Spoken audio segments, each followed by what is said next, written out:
Olá você, sou o Santos, Jorge Santos. Antes de iniciar essa videoaula, solicito que você se inscreva no Promocol Vida, acione o sininho para ficar ciente da nossa programação e, ao final, diga se gostou ou se não gostou. Meus amigos, a grande dificuldade para a realização de auditorias comportamentais é certamente a formação das rotas para que a auditoria seja abrangente a todo o processo produtivo de uma empresa. Focar somente nas células consideradas mais significativas do ponto de vista da segurança e saúde não é uma boa prática.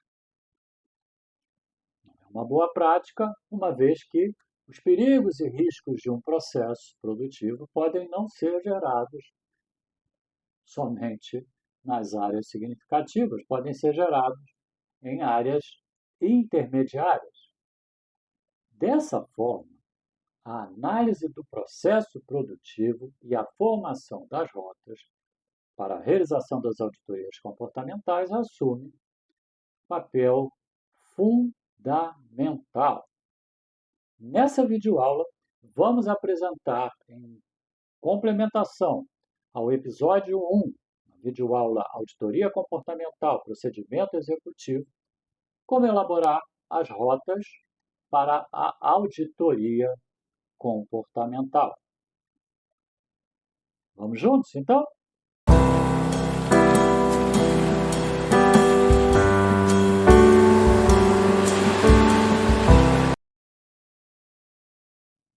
O planejamento é feito de forma geral para todas as auditorias.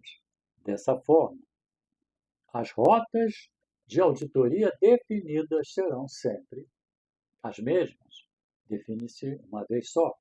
Naturalmente, sempre que ocorrerem mudanças no processo produtivo, o planejamento deverá ser revisado, ajustado pelo SESMIT ou pelo coordenador do sistema de gestão.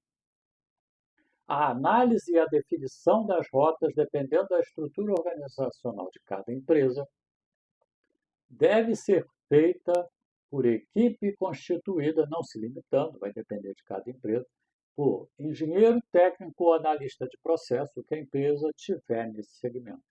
Engenheiro ou técnico de segurança, engenheiro técnico ou analista de produção, sob, já no caso das células produtivas, sob a supervisão do SESMIT ou do coordenador do sistema de gestão. Como passo inicial, deve ser procedida a análise do processo produtivo, desde a aquisição da matéria-prima e demais insumos, até a embalagem e distribuição do produto. Em função do produto ou serviço da empresa, a rota terá diferentes pontos de partida.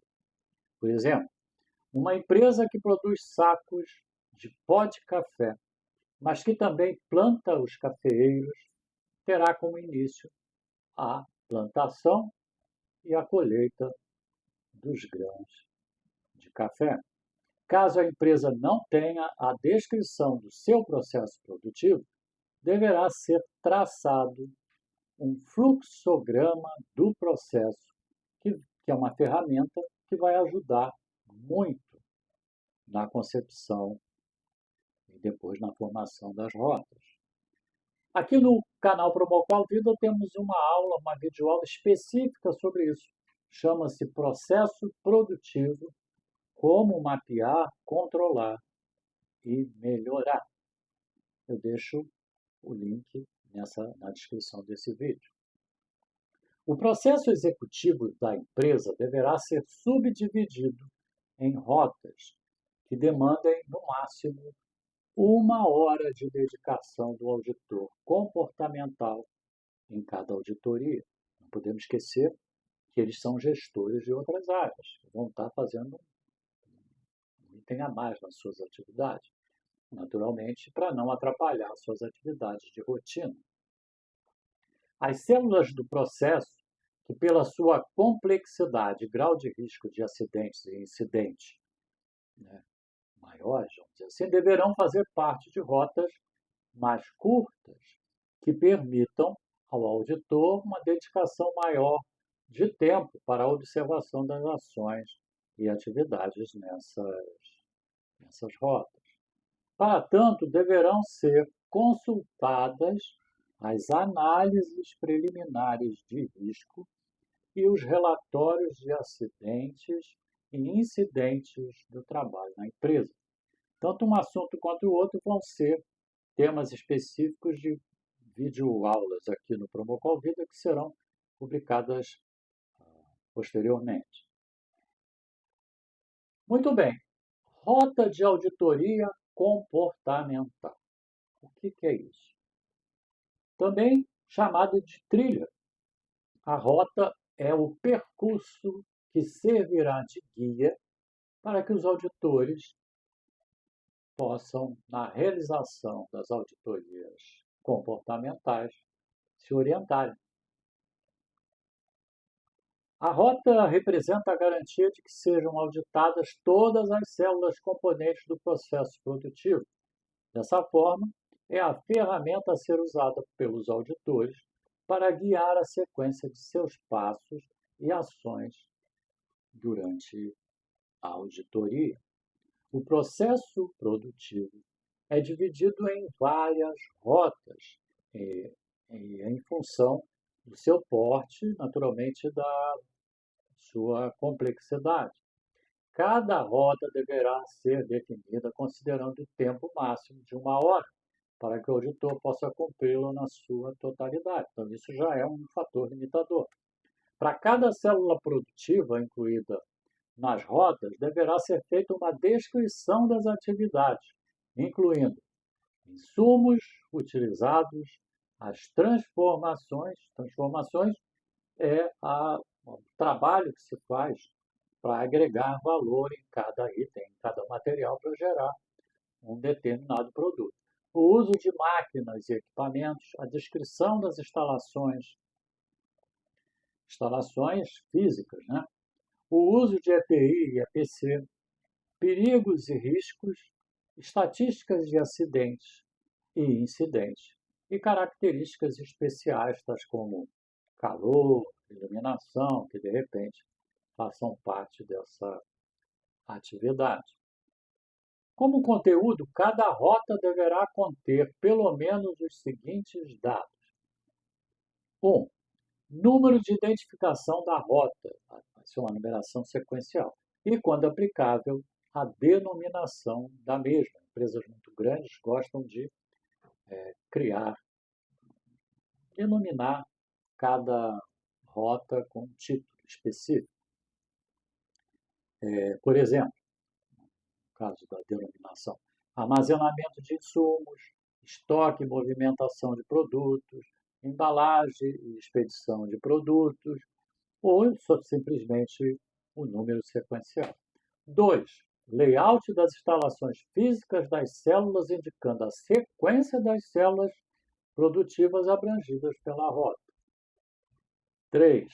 Células produtivas a serem avaliadas. Por exemplo, o almoxarifado de insumos vai ser uma célula dentro de um processo produtivo e que essa célula é vinculada àquele departamento que está sendo avaliado. 4. Constituição de cada célula produtiva abrangendo setores a serem avaliados e suas principais atividades. Por exemplo, recebimento e inspeção de insumos, atividades principais dentro desse recebimento e inspeção de insumos. Recebimento físico, inspeção documental, inspeção quantitativa, controle da qualidade, registro de entrada e do estoque, identificação do insumo com o controle de validade, armazenamento, finalmente, do insumo. O departamento, no qual os setores estão vinculados, por exemplo, ao almoxarifado de insumos. Então, o almoxarifado de insumos tem lá esses setores vinculados. Funções envolvidas em cada setor. Por exemplo, para cada setor de recebimento e inspeção de insumos, que a gente acabou de dar o exemplo, técnico de almoxarifado, auxiliar técnico de almoxarifado, auxiliar de recebimento, inspetor de armazenamento e vai por aí afora. Funções envolvidas em cada departamento. Por exemplo, departamento de almoxarifado central, de insumos, chefe de departamento, técnico administrativo, assistente técnico administrativo e auxiliar de escritório, dentre outros. 5. Sequência a ser utilizada na auditoria da rota. Assinalar no layout por onde deve ser iniciada a auditoria e a rota a ser seguida passo a passo. De forma geral, segue-se o layout, a produção conforme o produto vai sendo gerado, na mesma sequência. Entretanto, há casos em que você precisa antecipar determinada célula produtiva para poder gerar uma avaliação posterior. Então, nesse caso, essa sequência deve ser indicada. Muito bem. Para facilitar o entendimento e ilustrar como deve ser e conter uma rota, apresentamos um exemplo de processo produtivo. Considere uma fábrica de parafusos, na qual será implantada a auditoria comportamental. E assim, precisa-se estudar o processo produtivo para poder depois separar nas rotas. A fábrica de parafusos tem as seguintes características: entradas, insumos, as entradas do processo produtivo, matéria-prima, bobinas de arame em aço carbono, alumínio, aço, titânio, ligas de aço inoxidável e outros metais que são utilizados. Material para embalagem dos parafusos, é o segundo insumo. Embalagem dos parafusos e, naturalmente, das quantidades para atender aos consumidores e embalagens do conjunto para distribuição e transporte. Você faz pequenos sacos, depois esses sacos vão num lote maior e depois você pega vários lotes e coloca uma embalagem X, pallet, o que for o caso, dependendo do produto. Materiais diversos de apoio à produção, incluindo a manutenção de equipamentos. Como tem máquina, você tem que ter manutenção preventiva e corretiva, e aí precisa ter aquelas peças de reposição. Aquisição de insumos, compras, um setor, como é que vai ser? Vai ser um departamento, é um setor, Armazenamento e insumos, depósitos almoxarifados, isso tudo depende de cada fábrica. No nosso exemplo aqui, é uma fábrica de parafusos que tem essas atividades e que aí fazem parte desse primeiro item de insumo. Aí nós vamos agora para caracterizar como é que é a transformação nesse processo produtivo da fábrica de parafusos. Célula 1. Seleção de material no depósito e almoxarifado e transporte das bobinas até a célula 2. Essa é a atividade desenvolvida na célula 1. Célula 2. Corte da matéria-prima, das bobinas, se cortar os tamanhos, em máquinas elétricas automatizadas em função do tipo e das dimensões do parafuso a ser produzido. Então, aqui começam a aparecer informações relevantes. Nesse setor é utilizado uma máquina automática para fazer os cortes. Então, isso tudo é a caracterização de cada célula produtiva. Célula 3, conformação a frio. Molde dos parafusos em alta pressão para formar a cabeça e o corpo do parafuso. Esse é o processo que a empresa utiliza, né, com formação a frio. Tem outros, mas no caso da nossa fábrica é isso. Sem que o material seja aquecido, né, é o princípio da empresa. Na célula 4, laminação em mancais. Consiste no rolamento de roscas, ou seja, a criação das roscas em parafusos sem remoção do material. Célula 5, tratamento térmico. Consiste no aquecimento e posterior resfriamento para que os parafusos atinjam as propriedades mecânicas estabelecidas no projeto. Abrange a têmpera para aumentar a dureza, o revenido para reduzir as fragilidades da têmpera e a normalização, que é a última parte, para uniformizar a estrutura do parafuso já produzido. Célula 6. Acabamento. Consiste no acabamento superficial do parafuso para aumentar a sua vida útil. Abrange a galvanização, que é um revestimento com zinco, no caso da nossa fábrica, para evitar a corrosão do parafuso de aço. A passivação nos parafusos do aço inoxidável para evitar a corrosão e o revestimento orgânico ou pintura para garantir a proteção extra, evitando a corrosão. Então, todas essas atividades fazem parte da célula 6, que é a célula acabamento. Célula 7, controle da qualidade. Ensaios e verificação da precisão dimensional, resistência mecânica, resistência à corrosão, que no caso da nossa fábrica de parafusos, compõe lá o controle de qualidade da fábrica. Célula 8, embalagem, armazenamento no depósito de produtos. Naturalmente, você vai fazendo os produtos em função da capacidade de produção da fábrica e vai armazenando num depósito para poder atender a demanda de parafusos, de aquisição de parafusos. Célula 9, expedição, distribuição e transporte, que no caso da nossa fábrica, esse transporte é terceirizado. Então, a última atividade feita por pessoal, funcionário da empresa, é a expedição. A partir daí, já é terceirizado. Muito bem. Chegamos então nas saídas. O que são as saídas? É o produto. É o produto ou os produtos da empresa. No caso da nossa fábrica, ela produz os seguintes tipos de parafuso, quer dizer, cada tipo tem a seguinte composição: aço galvanizado, aço inoxidável, latão e bronze. São os tipos de parafuso, a composição dos tipos de parafuso gerados pela nossa fábrica de parafuso.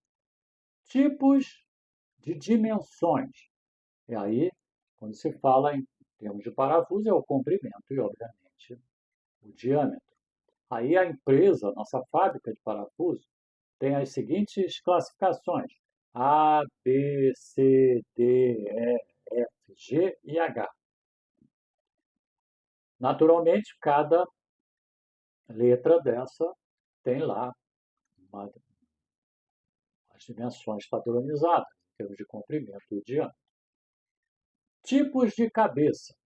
Aí a empresa também produz esses, tanto o aço galvanizado, como aço inoxidável, como latão e bronze, e os tipos A, B, C, etc., ela produz com esses tipos de cabeça.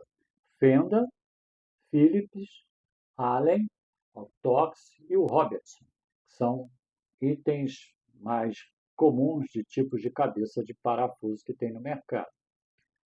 Muito bem. Parafuso pronto, embalado em sacos e caixas com as seguintes quantidades. Isso é importante porque a empresa ela tem que avaliar o custo-benefício dela colocar aquilo no mercado. Então, ela define a quantidade mínima que vai ser colocada em cada produto, em cada embalagem, em cada saco. 20 parafusos, 50 parafusos, 100 parafusos, 1000 parafusos, ou ainda em quantidades específicas conforme a solicitação do cliente. Pode ser que um cliente queira 5.000, é feito especificamente para aquele cliente. Será necessário o conhecimento do procedimento da empresa, identificação de perigos e riscos, para que seja adotada a mesma classificação de riscos estabelecidas pela empresa. Cada empresa estabelece o seu próprio procedimento de identificação de perigos e riscos e classificação do grau de risco. Aqui no Promocol Vida, futuramente vamos publicar uma videoaula específica sobre isso, apresentando um modelo de procedimento para vocês desenvolverem essa identificação de perigos e riscos e a classificação. No nosso exemplo, na fábrica de parafusos, nós consideramos um padrão de classificação que agora a gente vai apresentar. Foram identificados e classificados como riscos substanciais os seguintes, em cada célula, né? Vamos analisar. Célula 2. Então, na célula 2 tem risco substancial. Corte da matéria-prima. Quais são os perigos no corte da matéria-prima? Corte e conformação da matéria-prima com tesouras mecânicas, máquinas de corte a frio ou centro de usinagem. Quais são os riscos que esses perigos demandam? Cortes, esmagamentos, ferimentos provocados pela projeção de fragmentos. Tem também risco substancial na célula 3, que é a conformação a frio, na atividade de conformação a frio. Quais são os perigos na conformação a frio?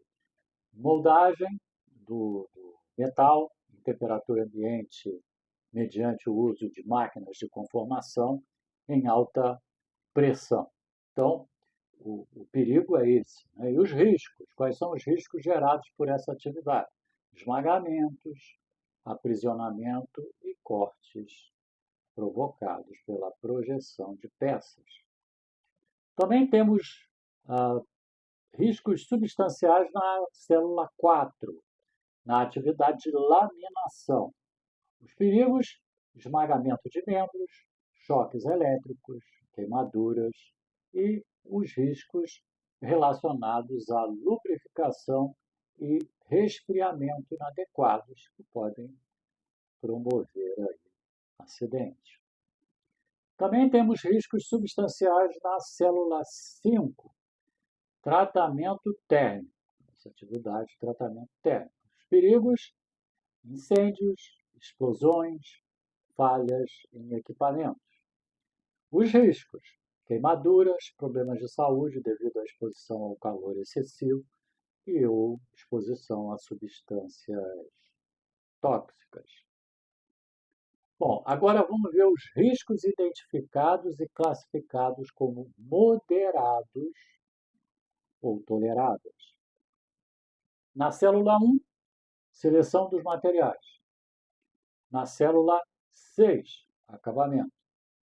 Não foram identificados riscos intoleráveis nas atividades avaliadas. Então, nós temos vários riscos substanciais e riscos classificados como moderados ou toleráveis nas células 1 e na célula 6, a seleção de materiais e acabamento. Para a formação da rota, é necessário ainda proceder à análise dos perigos e riscos de cada atividade. A análise deverá considerar os seguintes aspectos: procedimentos executivos da empresa que tenham influência nas auditorias comportamentais. Por exemplo, procedimento executivo de auditoria comportamental, identificação de perigos e riscos, registro e tratamento de não conformidade, são acidentes e incidentes, histórico da ocorrência de acidentes e incidentes na empresa nos últimos 5 anos. Naturalmente, cada empresa terá a sua classificação para os seus perigos e riscos. Entretanto, para poder ilustrar um exemplo, vamos considerar o seguinte aqui na nossa fábrica de parafusos. Para os riscos moderados e toleráveis, é requerido monitoramento para assegurar que os controles são mantidos, as medidas para a redução de riscos devem ser implementadas dentro de um período definido.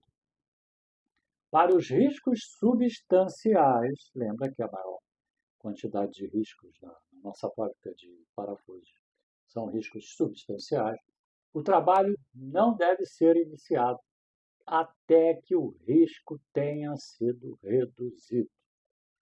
Recursos consideráveis podem ter que ser alocados para que isso aconteça, para reduzir o risco.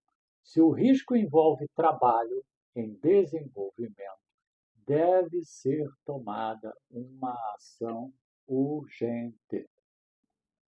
Então, considerando e identificando e classificando os riscos, foram as seguintes rotas para a nossa auditoria comportamental. Rota número 1. Compreende as seguintes atividades. Todas as atividades de entrada do processo. Lembra? Matéria-prima, material para embalagem, materiais de apoio para produção, aquisição de insumos, armazenamento de insumos. Na rota 2, compreende as atividades das células 2 e 3. Rota 3, compreende as atividades das células 4 e 5. Rota 4, compreende as atividades das células 6 e 7. E a última rota, a 5, compreende as atividades das células 8 e 9.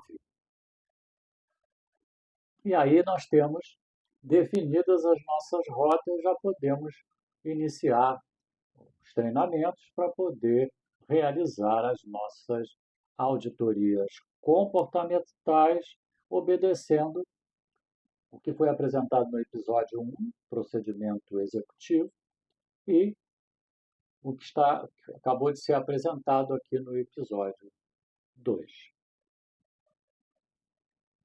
Muito bem. Concluímos.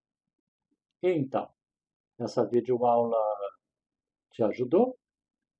Se sim, curta e emita um comentário. Estamos sempre atentos para atender aos seus comentários e solicitações. Todas as semanas, novas videoaulas são publicadas no canal Promoqual Vida.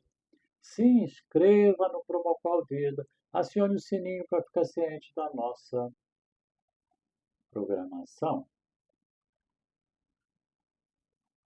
Obrigado por você ter estado aqui. Grande abraço. Saúde.